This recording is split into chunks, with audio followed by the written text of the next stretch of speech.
All right, well, it's time to talk about the EXA. What is the EXA exactly? Well, it's a compact 35mm SLR that was built in Dresden starting in 1951. It's beautiful, it's simple, it's robust, and the quality construction is excellent. They continued making these cameras all the way into the 1980s, with the EXA 1C being the final variant. Mechanically, they're all more or less similar inside, but they changed the styling and some of the controls.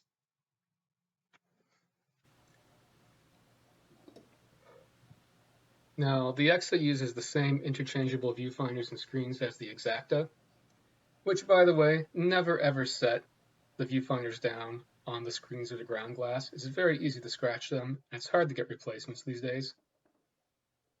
The waist level finder is my favorite. These are great if you need to do close-up work, or if you're working on a tripod, or you have to shoot from a low perspective. And I just love using the waist level finder.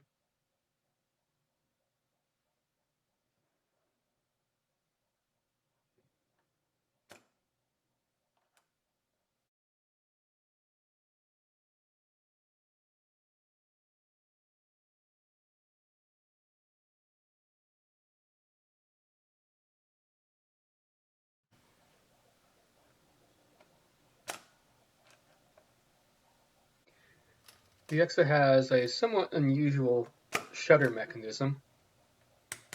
The mirror is part of the shutter itself, and you have only 3.5 shutter speeds: 1/25th, 1/50th, 1/100th, and 1/150th. And as you can see from the inside, it's a very simple mechanism. Unfortunately, it's so simple that it doesn't have an instant mirror return, so you do have the viewfinder black out after every shot until you wind on.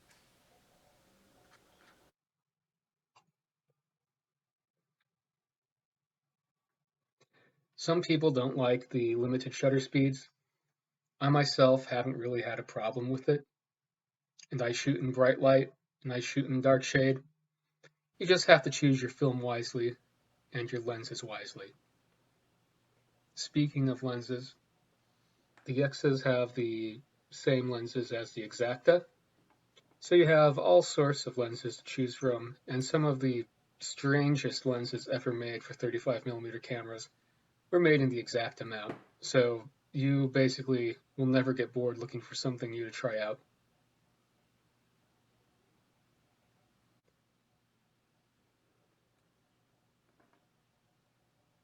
So for instance, here's a early wide-angle lens. This is a Shacked Travagon.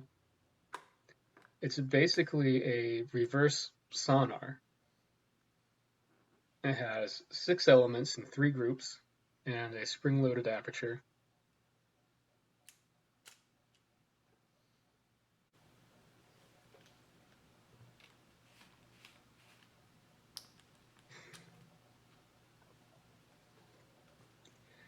And if that's not wide enough for you, you can find something like this.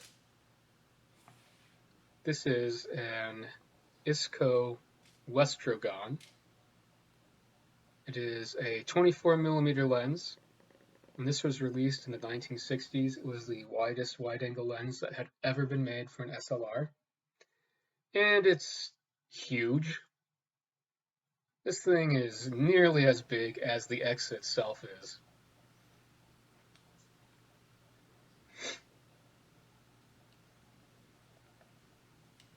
I myself am not a huge fan of these ultra-wides. I just find composing with them very difficult. But every now and then it's a fun change of pace, and I'm going to show you a couple samples from the Westrogon in a second here.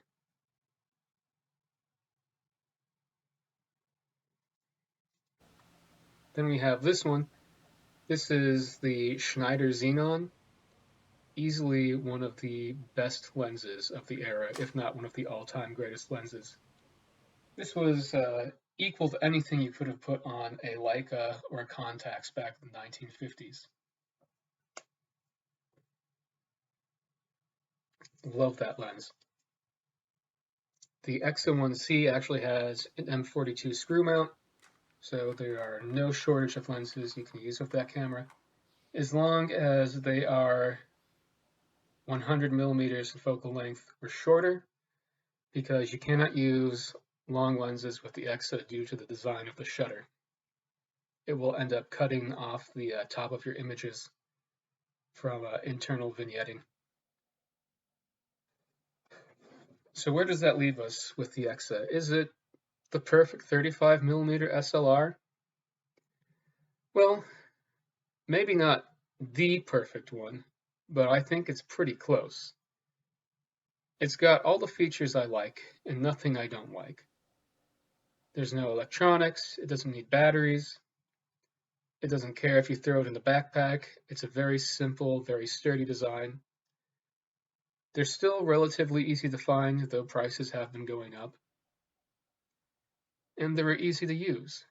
You know, what more can you ask for out of a camera? These things never break.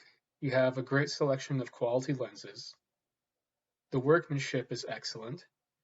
And you have options of different viewfinders and other accessories. There's not much to dislike here. Some people would prefer to have, a lever wind or maybe an instant return mirror. I personally don't have a problem with the lack of those things. It's just a camera that does what I want it to do, and it doesn't do anything more than that. And that's why I think it's the perfect 35mm SLR.